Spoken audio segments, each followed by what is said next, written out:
desperately need to get together and let our voices be heard. This is Buffalo What's Next. I'm Jay Moran. I'm Bridget Jaipal Valenza. I'm Dave Debo. And I'm Thomas O'Neill White. After May 14th, how can we afford not to talk about race? About education, about segregation, about humanity. Since the dawn of this nation, racial violence has existed. The way we have designed our society has a big hand in what occurred in that Tops Market. The suburban area, everywhere, we must work and teach our children. We need to make sure that we put more funding in our programs that help prevent gun violence and more money into art. If we're going to have some real healing, we've got to have space to tell some uncomfortable truths. And good morning, this is Dave Debo. A lot of what we talk about on this program, obviously, are the different community groups that are active in the community, especially now after the shootings on May 14th. And the list is long. And the list also includes perhaps some unlikely suspects. Let's talk for a moment about People Inc. They run community homes across the area. You wouldn't necessarily think of them involved directly on Jefferson Avenue, but guess what?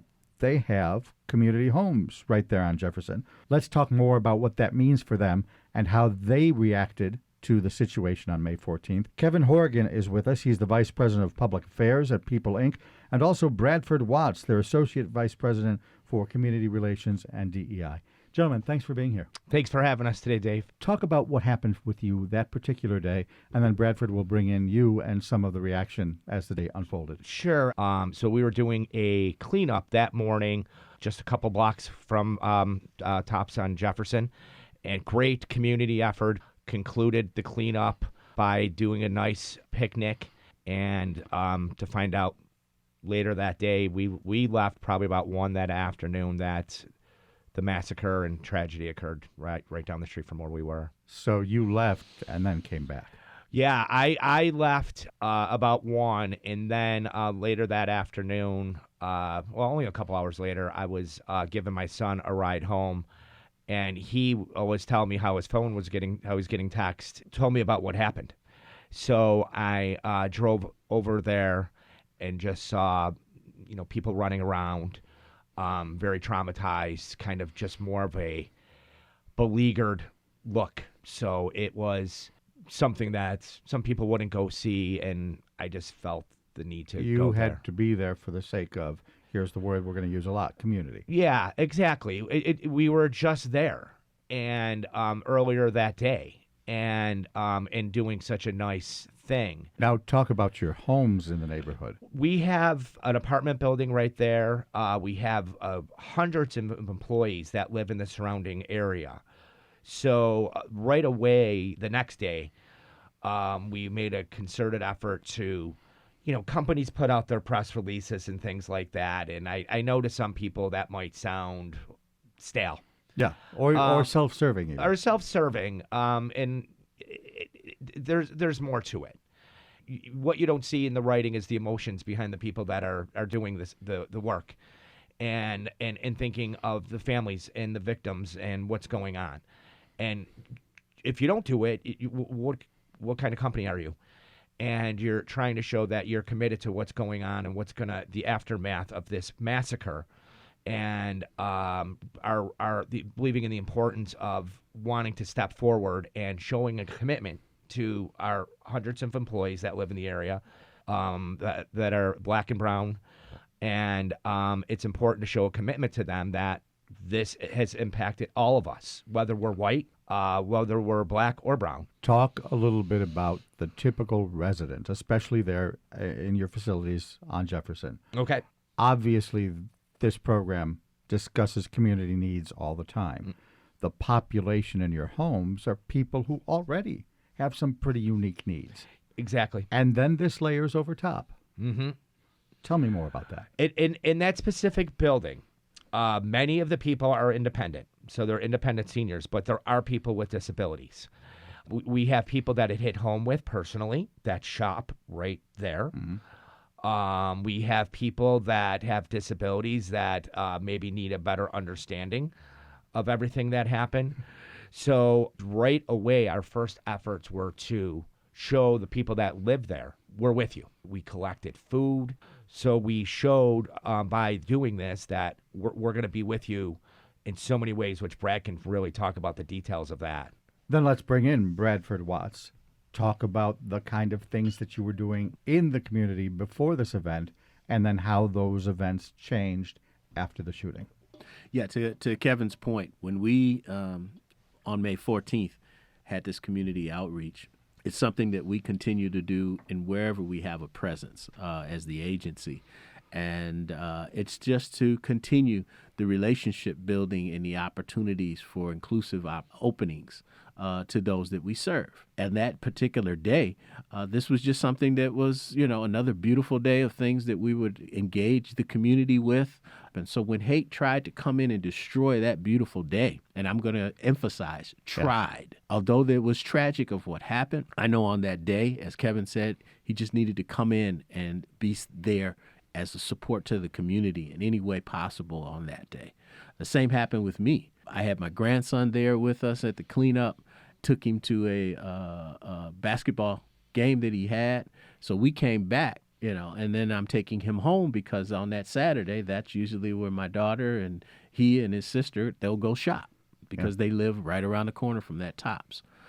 So we did a wraparound outreach effort to come and just provide some canned goods, some other types of means of support that was happening. Even though as things were all transpiring there on Jefferson, we wanted to show that we were here for you. We were going to continue to be here, and we continue to do that.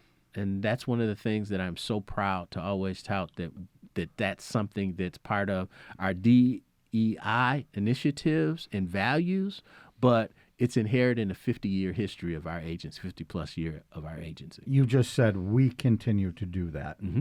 I imagine that the needs that you need to meet have changed over time as we move away from the shooting. What's the number one issue in the neighborhood now?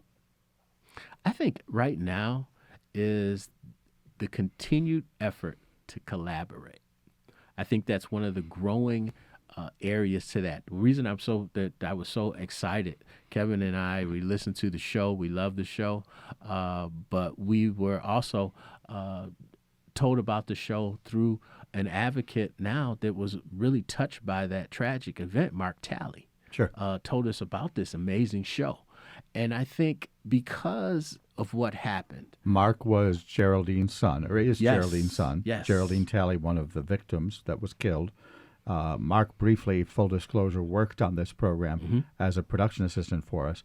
He's moved on to other gigs because the opportunities that have started to open up for anyone who's active in this field have increased.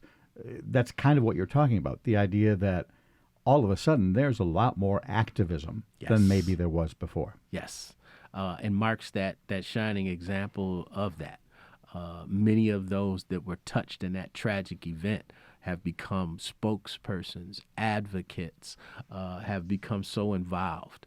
And many times when hate tries to stamp out, a community, a culture, a group, stamp out just love, I love that it gets defeated by an attitude and an essence of what East Buffalo, East Side, the semantics of that we can get into later, but what it does to a culture, a community, to galvanize them, to not allow it to win. I want to play devil's advocate, and maybe this scenario isn't the best one to point to because you've just talked about on the ground in the community. And the question I have to ask is a little bit more broader on a national scope. After George Floyd, the pictures of that knee on that man's neck were everywhere. People could not avoid it. It was in their living rooms. Black, white, brown, whatever. It was right there in front of them. And it motivated the summer of BLM. And now, months later, I don't know if we can say there has been change. What is different about this shooting? Is it the catalyst for broad change? Because if it didn't happen with George Floyd, why would it happen with the Tops on Jefferson? Now you're going to get me into Dave being a proud Buffalonian. Go. Do it. There's nothing like, I think, the spirit of Buffalo. And a lot of people, the light is being shined in terms of on this now. But we're a hearty bunch here. I don't know if it's the winners or just the diverse makeup of our region and area. And I'm not saying that we don't have our challenges, but I think when the challenges come, we kind of meet them head on. And I think when this happened in terms of it, of May 14th, and from George Floyd to countless others, Breonna Taylor to many others, that this has been shined a light on. I think it's a spirit here in this region and area that I think we won't let it just stay the same. Yep. Our amazing governor stepped up. She's a homegirl. Yeah. I don't hesitate to call out those that are advocates in the area and arenas, even in our government arenas, that are advocates that are not going to allow things to stay the same. People Inc. has a history over its 50-plus years of a history of not allowing things to stay the same, to allow institutionalization to keep people marginalized from community supports. And so that's part of what Kevin and I believe in every day we step out our homes and doors, that there's change that can be had when we engage with people. And I'm not saying that it's got to be all rosy conversations. There needs to be courageous conversations around systemic racism, around white supremacy, around hatred, around bigotry, around issues that can try to break up the opportunity for an accepting society.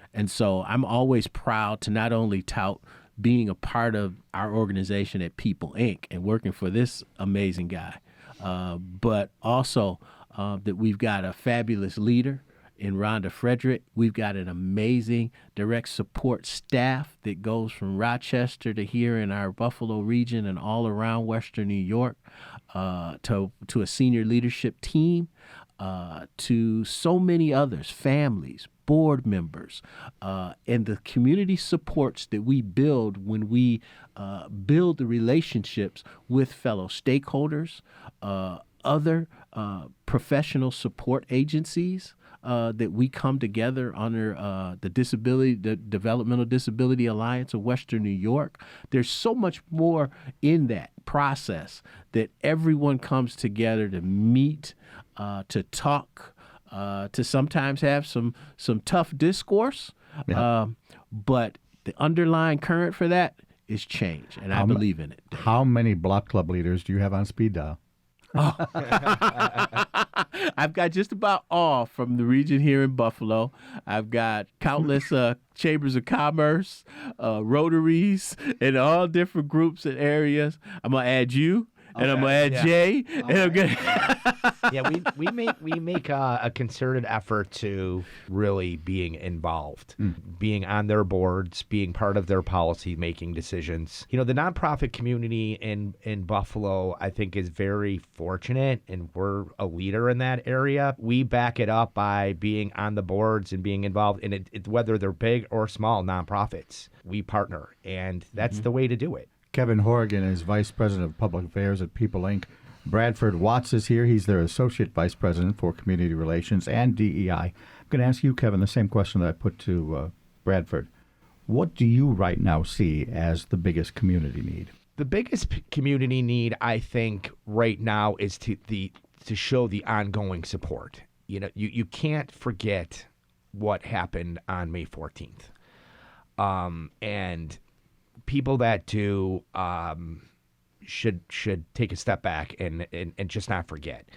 People that were impacted directly, the families. I mean, people like Zanetta Everhart, people like Mark Talley, like Garnell Whitfield, like Barbara Mapp's, Kat Massey's sister, like Ebony White, Hayward Patterson's niece.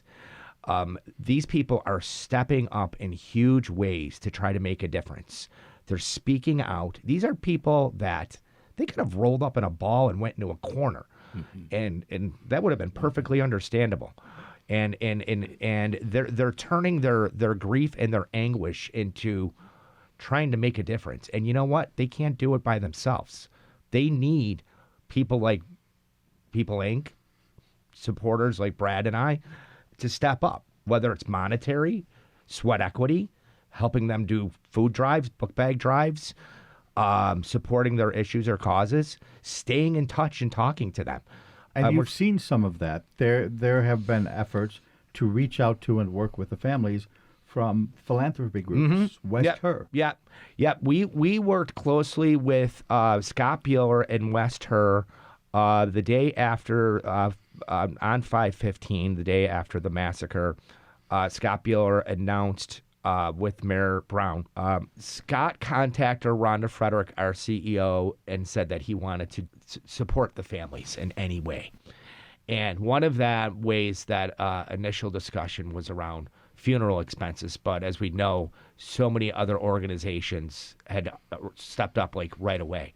So we worked very closely with the families, 13 individuals, I should say, and their families on supporting them through West Her's donation. Scott said in West Her, your agency is located right in the Jefferson community. You're known.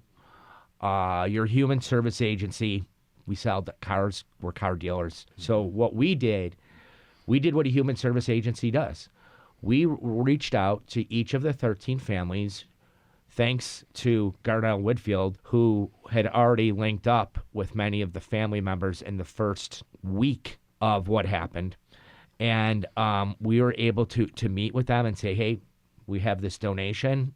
We want to work with you and supplying you with funding that in any way your family sees the need to help you grieve and recover, if that's the right word, and probably not, from what happened. All right.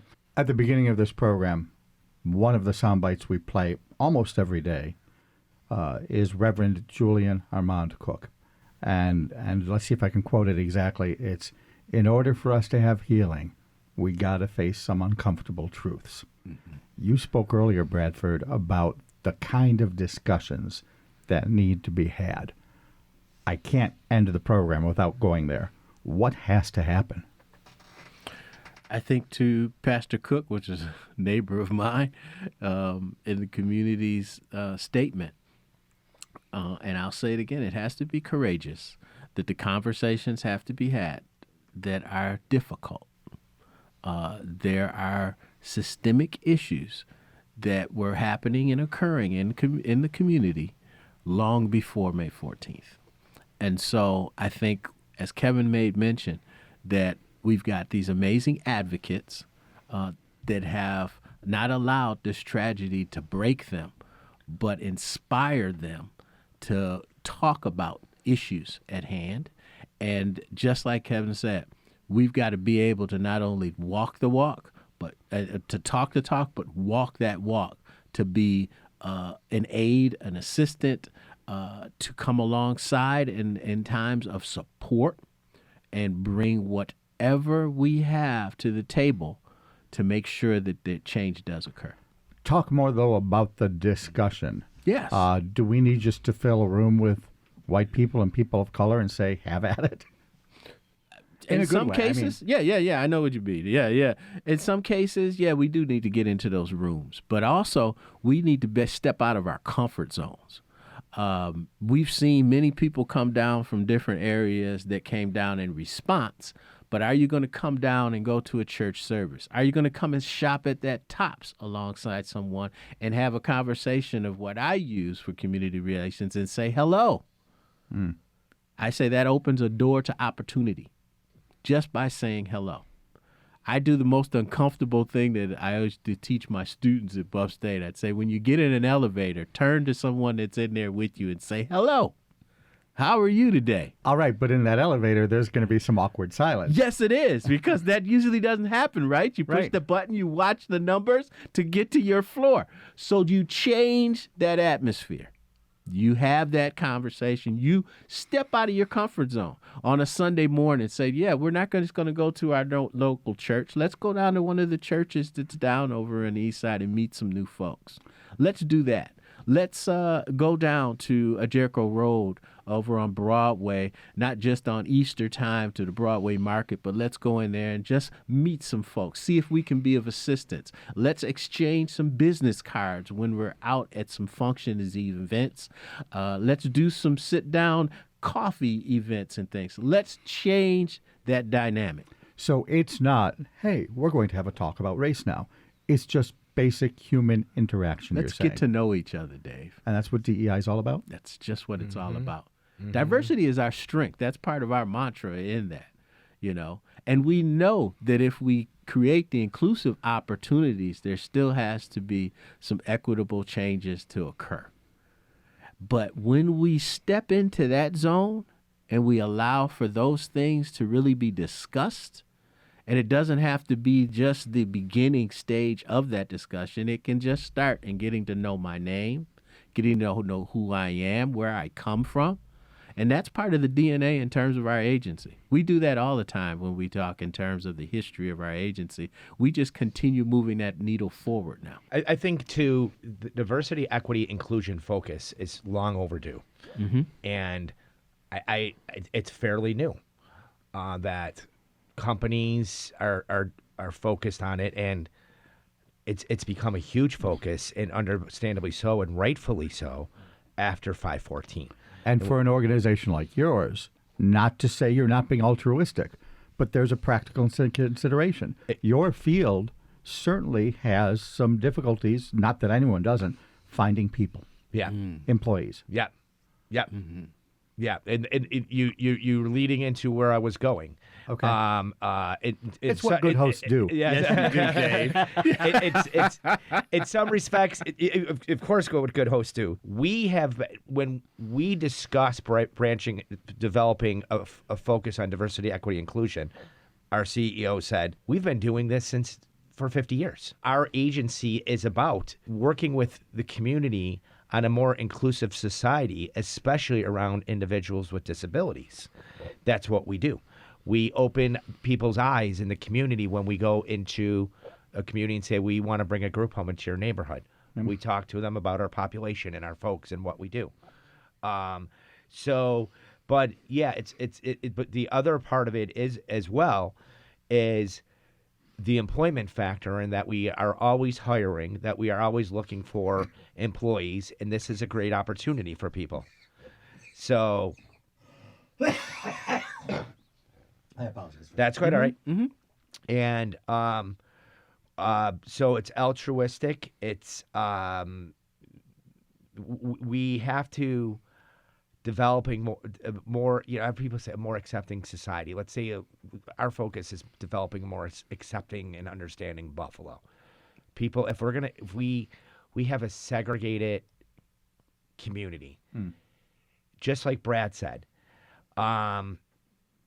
If you're living in White Orchard Park or White Hamburg or White Clarence, it doesn't, and White South Buffalo, where I live. Sure. I started going, and maybe it was the impact of May 14th, or one of my favorite columnists, Sean Kirst, from the Buffalo News, who wrote a piece about Our Lady of Hope on Lafayette between Grant and Richmond. And there's probably 10 white people in the congregation in the mass that I go to out of 200. So back it up by becoming involved, no matter if you're in your segregated white community. Shop on Jefferson, shop in Broadway Fillmore, go to church in a black and brown community. Don't live in your white world. When you started going to that church, how far up the forehead did the eyebrows raise? Not really. You know what? And I don't notice things like that. I try to feel comfortable wherever I go. I think people might look, but it's just more. It's great. I'm not sitting here to. I'll leave the spirituality to my man Brad here. He's the larger topic is, we know that out of your white world, allyship can become so many different things, and when people are brave to want to do it, I mean, I do it all the time. That's the one thing I love about my job of community relations. I don't just stay in the Buffalo area, which I love, but I go out to wherever we have a presence. That's Orchard Park, that's Clarence, that's wherever that I'm out and doing. And yes, Dave, I've been in like those old Western movies where the piano stops playing when I walk in the room. So I've been there, brother.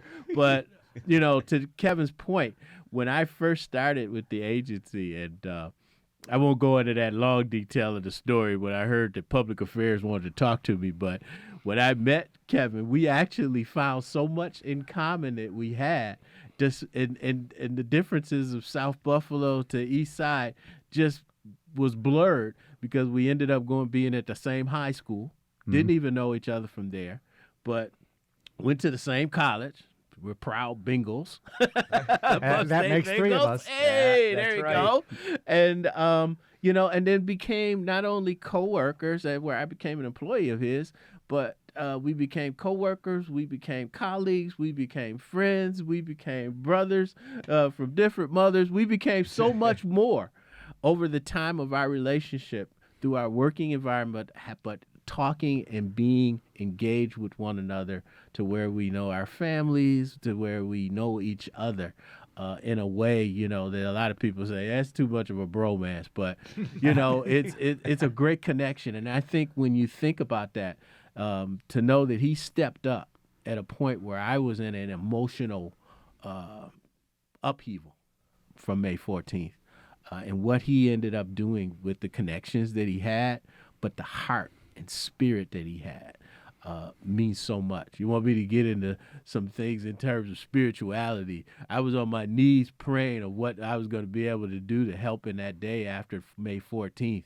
And God brought me Kevin Horrigan, connecting with Scott Beeler, connecting with the DA's office, connecting with all these other stakeholders and other people to come to the forefront and assist in those in those families' needs, but also to continue that process that we've got to continue to do, Dave, helping me kind of get myself back on stable ground to help and do that type of work. Your vibe is pretty transparent. You already spoke about your spirituality.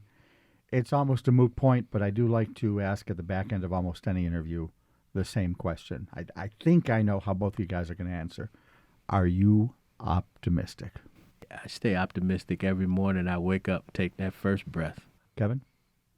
I'm optimistic. It's just the nature of who I am. I'm an eternal optimist. But it's more than just, you can't be just optimistic. You have to back up the optimism by trying to make a difference. And we're lucky to work for an agency and have a board and leadership that we face challenges every day, and we're here to help people. And I think everybody's here to help people, no matter what your job is. Yeah. And try to do what you can to help the less fortunate. And yes, I am optimistic. Thoughts, prayers, and then action. Yes, exactly. That's Kevin Horrigan from People Inc. And earlier with him, Bradford Watts, their Director of Community Relations.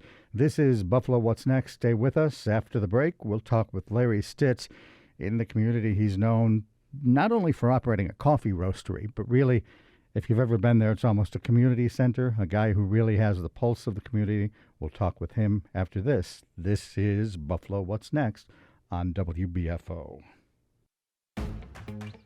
WNED PBS can go everywhere you go with the WNED PBS app.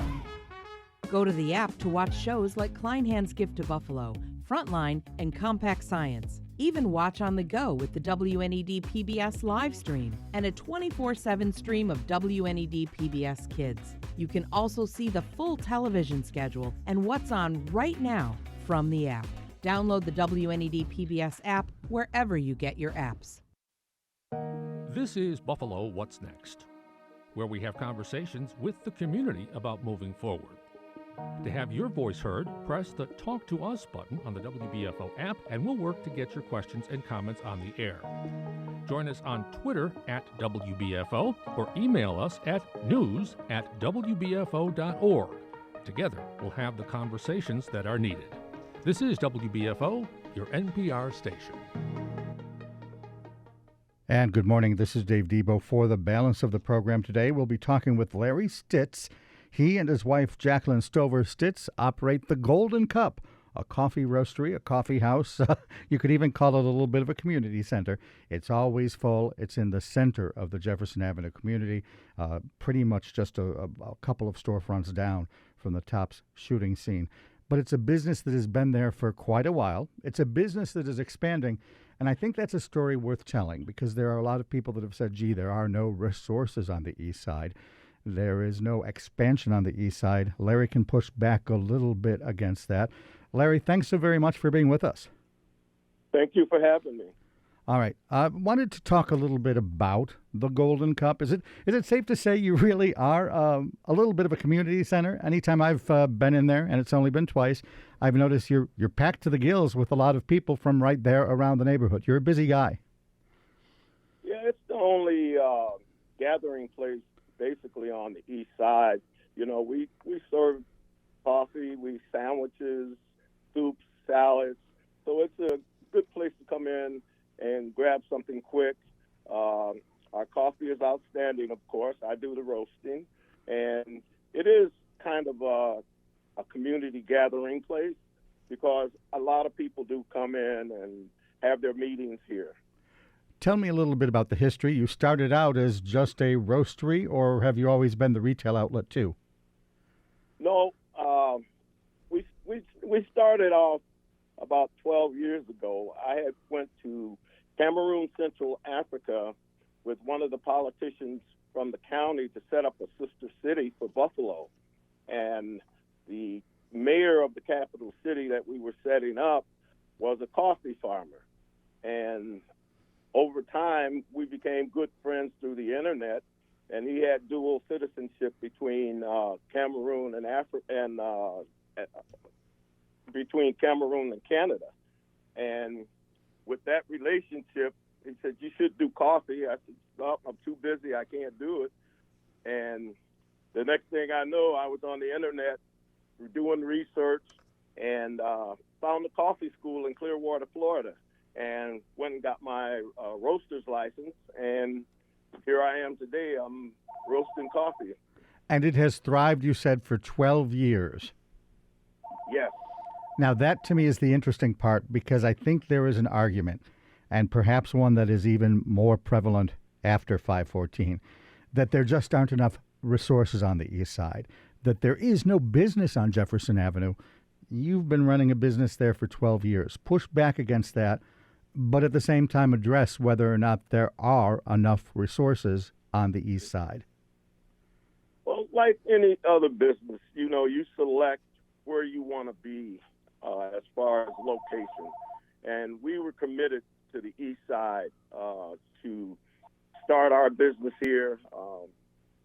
My wife is a Buffalonian. She grew up on the east side, not far from here.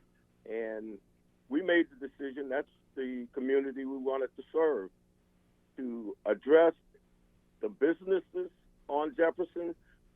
We can use more. They're very sparsely located when it comes to Jefferson Avenue. We have a few businesses, but Jefferson can use more uplifting. What does that look like when you say it could use more uplifting? Wave the magic wand. Tell me what you would love to see.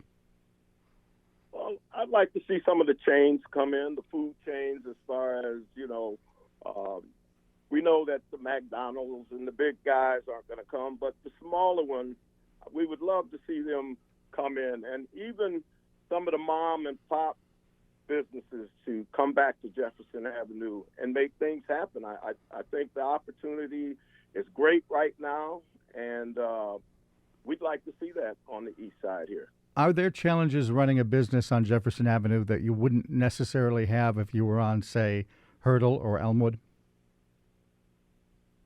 I would say yes, but in order to get rid of those misnomers, if we put the businesses here, they will come, like in any other community. When you were starting up, I imagine you probably had to reach out and get some investment. I have seen you on a television commercial most recently for M&T Bank. Address the the capital side of it? How hard was it to get that which you needed to start a business? Well, me and my wife were fortunate. We didn't start up. We didn't use the banks at all. Really? We didn't have to use the banks at all. We had saved up our money and started it on our own. We used the banks as a parachute in case we needed it. We went to the banks to fill the gap. But we were fortunate enough to start our business without going to the bank. I imagine that that's not the typical case. No, it's not the typical case, but I can say that the banks have always been there for us if we needed them. Talk more broadly. I think they would be there for other businesses that come in because they have special programs that they have for businesses. So the lack of investment on the east side, you don't necessarily feel is a byproduct of banks not willing to participate? I think since 514, they're kind of changing the way that they handle the east side here and making things a little easier for those business owners that want to start up or improve their businesses. Do you think there is a general lack of resources beyond the banks? Is there something else that they need, that people would need to invest in the east side? Well, I always take it back to City Hall because people are looking for investment credits and so on. So it has to start there as far as I'm concerned. The politicians got to get involved and do their just due for the community as well on how businesses can be lured to the east side. Because they're not going to just pick up and come to the east side because it's the east side. There's going to have to be some kind of carrot dangled out there for them to want to come. I think of Elmwood, and I think of Hurdle, and I think of the storefront improvements, the facades. I think of the parking. Can the east side, can Jefferson benefit from infrastructure? Yes. Jefferson Avenue is going through what I call a renaissance as far as that goes. We have streetscape that they rolled out, and it's going to improve the traffic flow, the sidewalks, and so on here on the east side up and down Jefferson Avenue. And Jefferson Avenue has been, there's been grants available from the state that businesses can take advantage of to improve their businesses. What about the vacancy rate? You always hear about how there are so many vacant lots and how housing is an issue in certain parts of the city. Along Jefferson Avenue, are there too many vacant storefronts? Is that an issue that also would need to be addressed?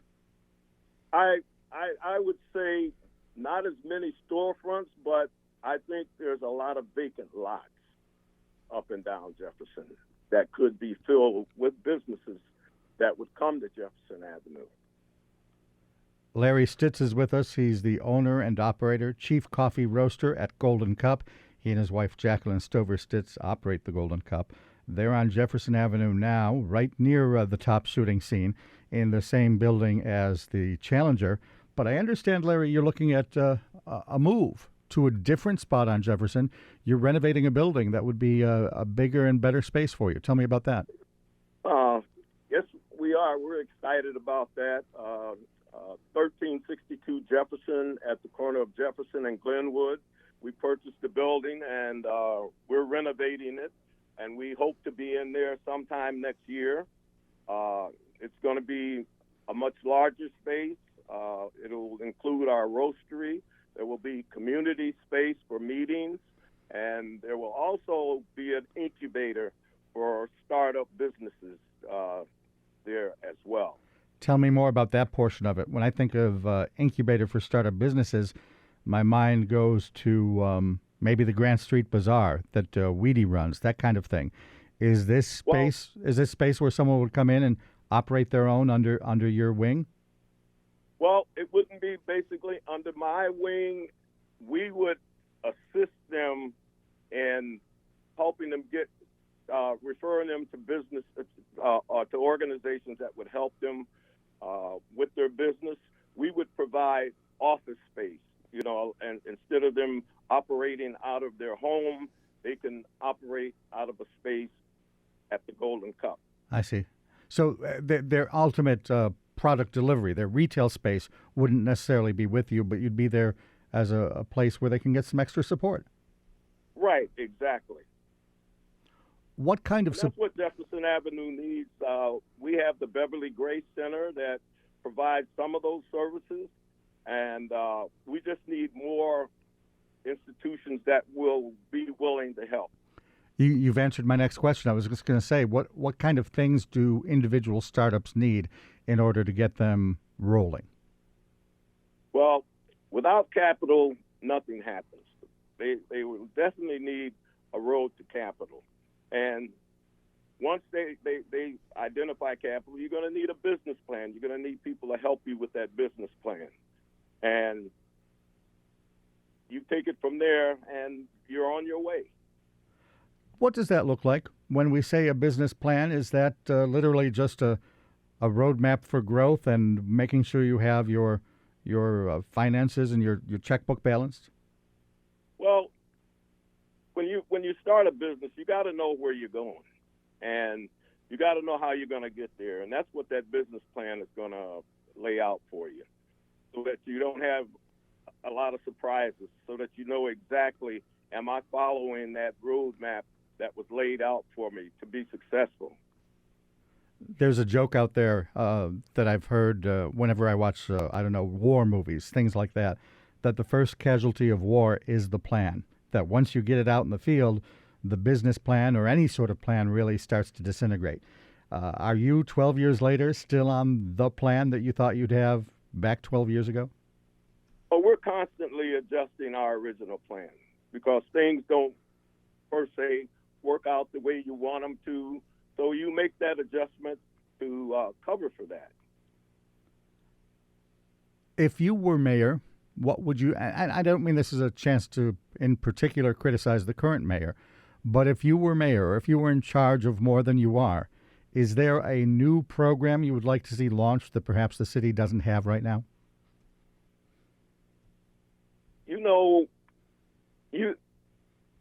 You don't have to keep reinventing the wheel.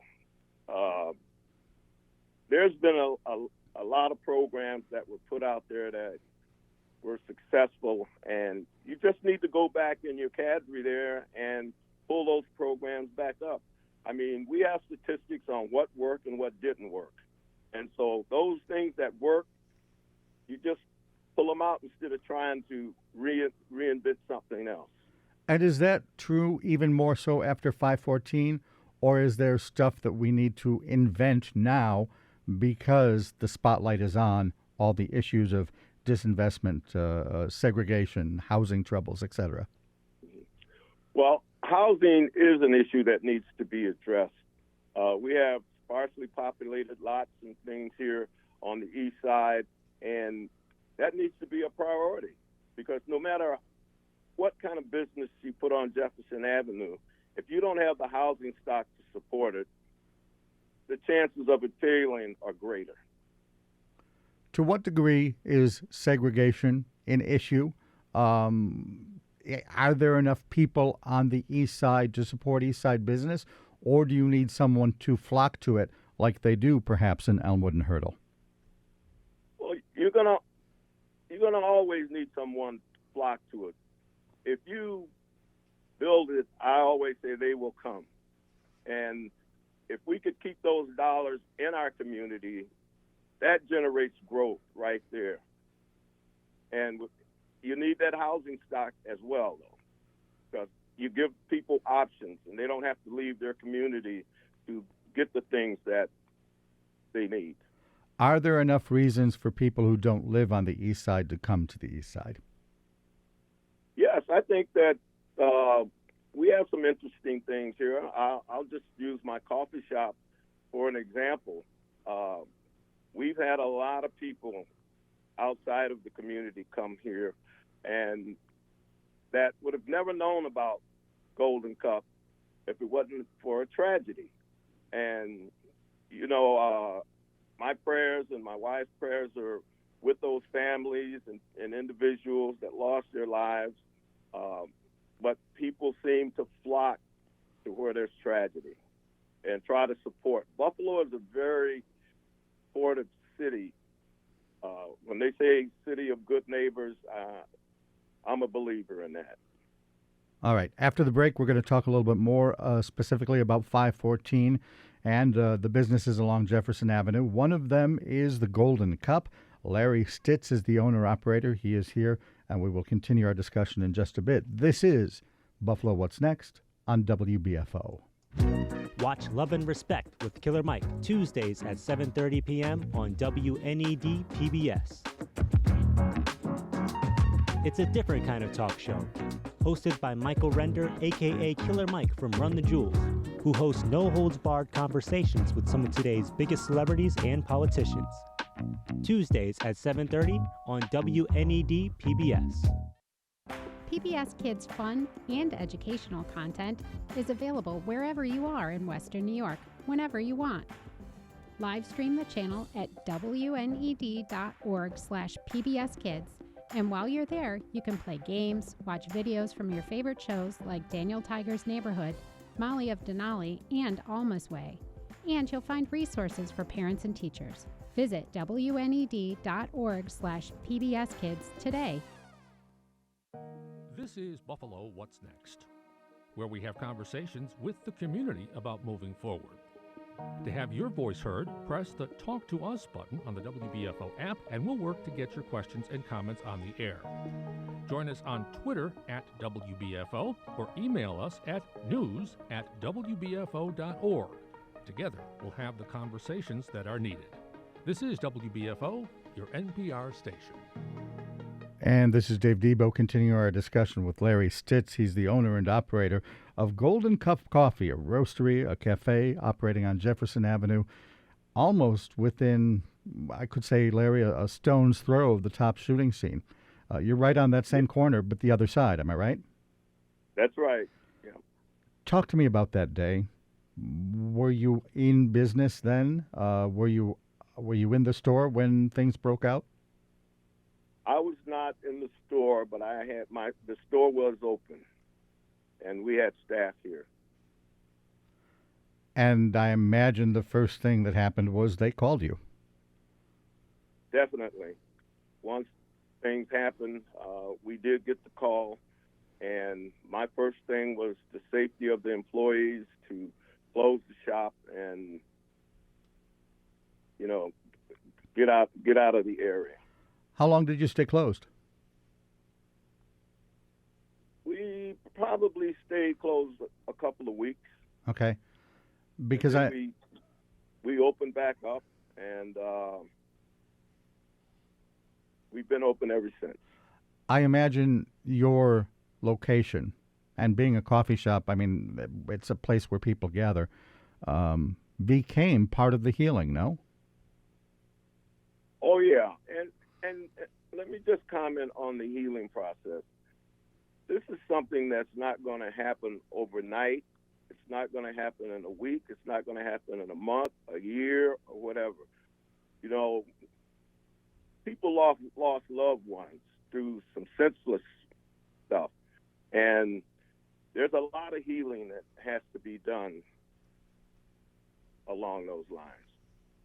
I don't want to make this a difficult conversation, but elaborate on that if you can. Well, take yourself. If you lost a loved one in a situation like that, how would you feel? How would you address it? People are still trying to deal with that, and they're going to be dealing with that the rest of their life. It's not going to be something, like I said, that's going to be taken care of in a month, a year. And, we can put up all the memorials and everything that we want, but that's not going to heal the wounds that have been created by this tragedy. In that regard, 6 months, and we're coming up on 6 months since the shootings, 6 months, you're right, probably isn't a lot of time for most people. No, it's going to take far, far longer than a 6-month or 1-year period for those who lost loved ones to come to grips with this. I, again, don't want to make this a difficult conversation, but I think part of what we do here is go a little bit deeper on issues of race. How hard is it to get beyond a shooting when you know that the reason these people were shot was simply because they're black? Well, I really don't want to get into commenting on the shootings and things like that. I just rather keep it in my wheelhouse. All right. Anytime you have a tragedy, just let me go on record as saying that it's not an easy thing to get over. Sure. Fair enough. We'll leave it there. Again, I don't want to press you into places that you're not able to willingly go. Tell me about some of the community issues that have sprung forward. You mentioned housing earlier. That to me looks like a real tough nut to crack. What kind of things can be done there? Well, there's a lot of programs out there that the state have to increase the housing stock here in Buffalo. Personally, I think that sometimes we channel dollars in the wrong direction. Just my personal view, the refiguration of the Kensington. I think housing stock on the east side is much more important than that, as far as I'm concerned. Those dollars, you're talking billions of dollars. Just think that what that would do to the east side if those dollars were invested in the community. Instead of putting a tunnel over a road that people have been driving for 50-odd years. That's right, and it was covered before. So we're going to undo something that we did years ago. A lot I've heard of the housing problem is home ownership, that you have more landlords than you have owners. How do you deal with that? Well, you got to have programs so that people can invest in the neighborhood. An individual that owns a house in the neighborhood is going to take care of it, and the neighborhood is going to flourish. But as long as you have what we have, a lot of landlords who don't live in those places, they're not going to take care of them like you would if it was your own. In recent years, I know you were involved with the Buffalo School Board, kind of as I don't want to overstate it or give you the wrong title, but a compliance monitor for the Joint Schools Construction Project. Was it your role there to make sure that the right amount of minority and women-owned business enterprises were involved in the mix? Yes, we had part of that was our charge to make sure that minorities and women were involved in the project, yes. In a general sense, does the MWBE program work the way you think it should? Not 100%. There's a lot of tweaking that could be done in that program. And we have enough history to know what that tweaking should be. Is it needing more participants or just needing better enforcement? What kind of things would have to happen to make you completely confident in the program? I think the enforcement portion of it is a big part. We can certify minority business and women businesses, and if they're not given the opportunity to perform their craft, then the program is not going to work. The program is often used for public works. Again, the school project, I'm thinking of obviously the stadium coming up, the airport back in the day, one of the first project labor agreements in the area. Is a program like this necessary, or would it even work in the private sector somehow? Could I come in with a big pot of money and say, I'm going to fix up housing on the east side, but it's got to be with an MWBE component? Sure, it can work. like I say, the enforcement of it is the key. If we don't enforce what we put on the books, then it's never going to work. I want to shift to another topic. Go ahead. And that's taking the stadium under consideration, the past schools project, or any other public project that we've had. And if a private developer wanted to come in and be true to the community and get them involved, he would look for a program such as that. I want to shift to another topic briefly, the idea of food deserts. The Tops was the only grocery store in the neighborhood. There's been a lot of discussion from Alexander Wright and the African American Heritage Food Co-op to a bunch of other entrepreneurs looking at things like a cannery, an urban farm, a hydroponic development. Will these other little projects help? And I'm asking this rhetorically. I know it's a leading question, but the idea of these projects having ownership in the community, that's got to be a blessing that I'm sure you would support. Definitely. I think anything that can come to the Jefferson Avenue community business-wise would help. I personally think we need another grocery store in our area so that people have choices. Do you think that could happen, though? Wegmans has already said that they use bigger stores in higher traffic areas. I haven't been able to reach out to Aldi or some of the other smaller independents. You think there could be a place for another store and it would operate and it would thrive? I think there's place for another store, and it doesn't necessarily have to be on Jefferson Avenue. It just needs to be in the vicinity of Jefferson Avenue. And a perfect store, I think, is an Aldi's. I mean, it fits our community very well, and it does well in other communities. And they do go into smaller neighborhoods. I think of the one down by the Broadway Market. Exactly. As we wrap, we need to have more resources for us to shop at, and I think it would make a difference. As we wrap up, what do you think is the largest community need right now? There's obviously been talk about housing, certainly the access to food. Is there a number one largest obstacle on the east side that needs to be overcome right now?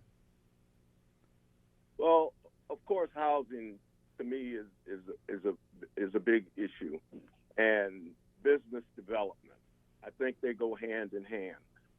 If we don't get the business development going, we'll be right back where we started. And you know, there's probably a lot of promises being made that different things are going to happen, and it's going to be up to the people in the Jefferson Avenue and the City of Buffalo community to make sure that some of these things happen. And let me guess, when you say business development, you're not necessarily talking retail. Anything that provides employment and economic opportunity is what you would advocate for, am I right? That's right. Opportunity is what we need over here. All right.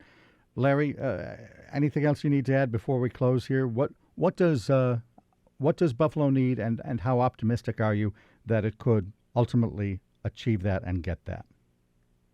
Well, right now, my focus is on Jefferson Avenue. I'm the president of the Greater Jefferson Avenue Business Association as well, and we're working to try and get businesses to come back to the area and also to assist those businesses that are already in the area. Larry, thanks so much for your time. We are out of time, but I'm so glad you were able to spend some of it with us this morning. Larry Stitts and his wife Jacqueline Stover Stitts operate the Golden Cup on Jefferson Avenue. And that will do it for this episode of the program. This is WBFO and WBFO HD1 Buffalo, WOLN Olean, and WUBJ Jamestown, your NPR stations.